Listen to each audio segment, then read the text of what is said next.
Ellie and the Clockwork Castle. The square sun burned over the pixel desert as Ellie trekked across dunes of gold. Her boots left little blocky prints behind her. Finn padded beside her, his fur dusty but eyes bright. For days villagers had spoken of odd noises under the sands, a deep ticking like an enormous clock. Ellie had come to see for herself.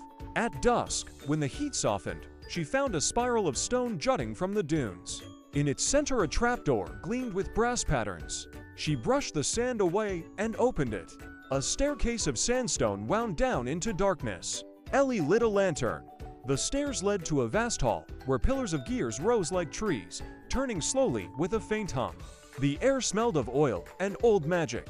"Looks like a giant watch," Finn whispered. In the center stood a throne of bronze, and on it a small cube-shaped device ticking softly. On the wall a riddle glowed. "Only hands that wait will open the gate." Ellie approached the device. It had 4 levers, each marked with a symbol of sun, moon, water, and wind.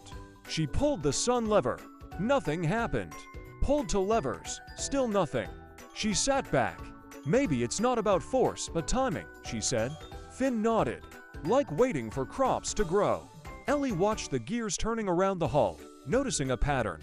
Every time the largest gear clicked, the smallest gear flashed light. She realized the levers had to be pulled in rhythm. They waited for the click. She pulled sun, waited for the flash, pulled moon, again waited, pulled water, pulled wind. With a deep clang, the floor shifted. A door opened behind the throne, revealing a corridor of moving platforms and swinging pendulums. They moved carefully, stepping only when the platforms aligned, using patience rather than speed. Finn leapt between gears with fox-like grace, while Ellie timed each jump. At the corridor's end, they reached the castle's heart, a giant clock face embedded in the wall, its hands frozen at midnight. Beneath it a plaque read, "The heart beats when to beat as one." Ellie placed her hand on the lower hand, Finn on the upper. They waited for the next gear click and pushed together. Slowly the hands moved to dawn. The castle shuddered. Gears spun faster, bells rang, and golden light flooded the hall. Statues of Clockwork guardians bowed, their eyes glowing kindly. A small brass medallion dropped from the clock face into Ellie's hands, engraved with a spiral and tiny gears. She felt its gentle pulse, like a heartbeat.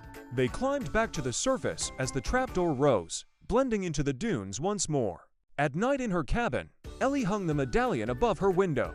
Its ticking was soft and steady, reminding her that patience and timing could move even the oldest gears. And deep under the desert, the Clockwork Castle turned again, waiting for the next adventurer who understood the rhythm of time.